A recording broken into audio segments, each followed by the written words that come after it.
Persian Iran ഹിസ്റ്ററിയുടെ 6ാം എപ്പിസോഡിലേക്ക് സ്വാഗതം. പ്രിയരെ, നമ്മുടെ കഥ ഒരു പുതിയ വഴിത്തിരിവിലെത്തിയിരിക്കുന്നു. നിങ്ങൾ കണ്ടില്ലേ പേർഷ്യൻ സിംഹങ്ങൾ 2 വട്ടം വീണത്?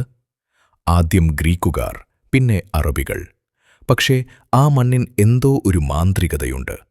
വിജയിച്ചവരെല്ലാം ഒടുവിൽ ആ മണ്ണിന്റെ മക്കളായി മാറുകയാണ്.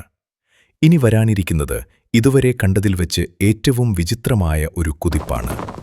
മധ്യേഷ്യയിലെ കൊടും തണുപ്പും വരണ്ട സ്റ്റെപ്പുകൾ കൊണ്ടും കുതിരപ്പുറത്ത് ജീവിക്കുന്ന, അവയുടെ പാൽ കുടിച്ച് മാംസം തിന്ന് വില്ലും അമ്പുമായി അലയുന്ന ഗോത്രങ്ങൾ. അതെ, തുർക്കികൾ. ഇവർ ചരിത്രത്തിന്റെ പടിക്കെട്ടിൽ വന്നു നിൽക്കുന്നു. പക്ഷേ രാജാക്കന്മാരായിട്ടല്ല, അടിമകളായിട്ടാണ്. ഖിലാഫത്തിന്റെ അതിർത്തികളിൽ അറബ് സൈന്യാധിപന്മാർ ഈ ഗോത്രങ്ങളെ തോൽപ്പിക്കുന്നു. അവരുടെ ചെറുപ്പക്കാരെ പിടിച്ചുകെട്ടുന്നു. ബാഗ്ദാദിലേക്കും സമർഖണ്ഡിലേക്കും അടിമച്ചന്തകളിലേക്ക് വിൽക്കുന്നു. മനുഷ്യൻ മനുഷ്യനെ അടിമയാക്കുന്ന കാലം. ഒരു കുട്ടി സ്വന്തം നാട്ടിൽ നിന്ന് പിഴുതെറിയപ്പെടുന്നു. പുതിയൊരു മതം പഠിക്കുന്നു. ഒരു വാൾ കയ്യിൽ കിട്ടുന്നു. എന്നിട്ട് ആ വാൾ മുറുകെ പിടിച്ച് അയാൾ കടന്നുവന്ന അതേ കൊട്ടാരത്തിന്റെ പടികൾ കയറി ചെല്ലുന്നു. ഇത് സിനിമയിലല്ല, ചരിത്രമാണ്. ആദ്യം ഗസ്നവികൾ. ഇന്ത്യ 17 തവണ ആക്രമിച്ച് കൊള്ളയടിച്ച ഇതിഹാസം. പക്ഷേ അയാളുടെ കൊട്ടാരത്തിൽ ഫിർദൌസി തന്റെ ഷാനാമയുമായി വന്നിരുന്നു. ആ കഥ നമുക്കറിയാം. ഗസ്നവികൾ ഒരു തിരകൂടിയ സമുദ്രമായിരുന്നു. പക്ഷേ പിന്നാലെ വന്ന സെൽജൂക്കുകൾ, ഒരു വലിയ സുനാമി കണക്കെയാണ് ഇവരുടെ വരവുകൾ. 11ാം നൂറ്റാണ്ട്. തുർക്കിക് ഗോത്രങ്ങളുടെ ഒരു ചെറിയ വിഭാഗം സെൽജൂക്കുകൾ ഇസ്ലാം സ്വീകരിച്ചു. അവരുടെ നേതാവ് തുഗ്രിൽ ബേഗ്. ഇവർക്ക് എന്തോ ഒരു ഭ്രാന്തൻ ചങ്കൂറ്റമുണ്ടായിരുന്നു. കുതിരപ്പുറത്തുനിന്ന് അവർ ഗസ്നവികളെ തോൽപ്പിച്ചു പടിഞ്ഞാറോട്ട് കുതിച്ചു. 1055-ൽ തുഗ്രിൽ ബേഗ് ബാഗ്ദാദിലേക്ക് കയറിച്ചെന്നു. അബ്ബാസിദ് ഖലീഫ്, ദൈവത്തിന്റെ പ്രതിനിധി പോലും വിറച്ചുപോയി. പക്ഷേ തുഗ്രിൽ ബേഗ് ഖലീഫയെ കൊന്നില്ല. പകരം അദ്ദേഹത്തിന് സുൽത്താൻ എന്ന പട്ടം നൽകാൻ ആവശ്യപ്പെട്ടു. വാളിന്റെ ശക്തിയാൽ സുൽത്താൻ രാഷ്ട്രീയത്തിന്റെ കീഴിലേക്ക് ഇറാൻ പുതിയൊരു യജമാനന്റെ കുതിരക്കുളമ്പടിയായിരുന്നു അത്. പക്ഷേ ശരിക്കുമുള്ള നക്ഷത്രം പിന്നീട് വന്നു. മാലിക് ഷാ, 20കളിലെ ഒരു ചെറുപ്പക്കാരൻ. അയാളുടെ കീഴിൽ സെൽജൂക്ക് സാമ്രാജ്യം ചൈന മുതൽ ബൈസന്റൈൻ അതിർത്തി വരെ വ്യാപിച്ചു.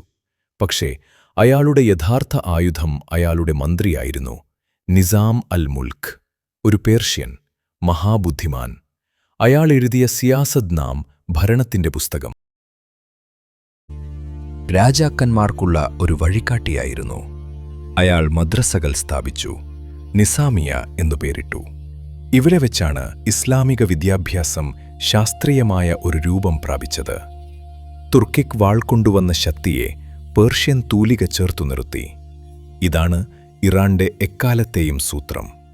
വിജയിയെ ദഹിപ്പിക്കുക, എന്നിട്ട് അവരെ ഭരിക്കുക. ഇനി കേൾക്കൂ. ഇതേ സമയത്താണ് പേർഷ്യൻ മനസ്സിന്റെ 2 വലിയ തൂണുകൾ ഉയർന്നത്.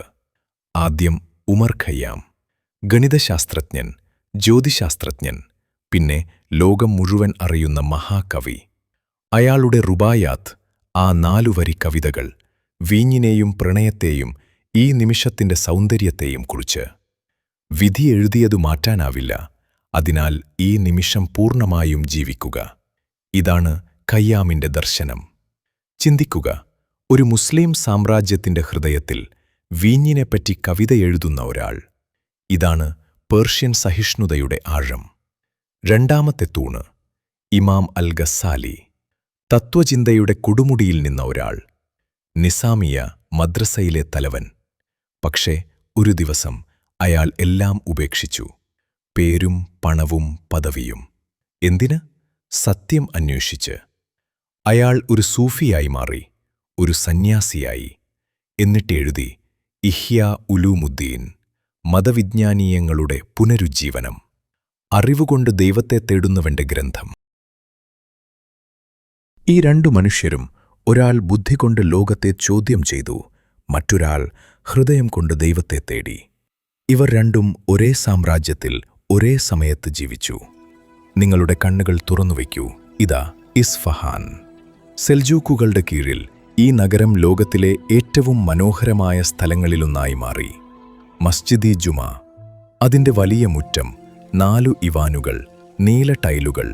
ഇവിടെയാണ് പേർഷ്യൻ ഇസ്ലാമിക വാസ്തുവിദ്യ അതിന്റെ പാരമ്യത്തിലെത്തിയത്. കൂറ്റൻ കാരവൻസരൈകൾ, യാത്രക്കാർക്ക് വെറുതെ താമസവും ഭക്ഷണവും നൽകുന്ന സത്രങ്ങൾ, വ്യാപാരം, സംസ്കാരം, കല എല്ലാം ഒഴുകുന്ന അരുവികൾ.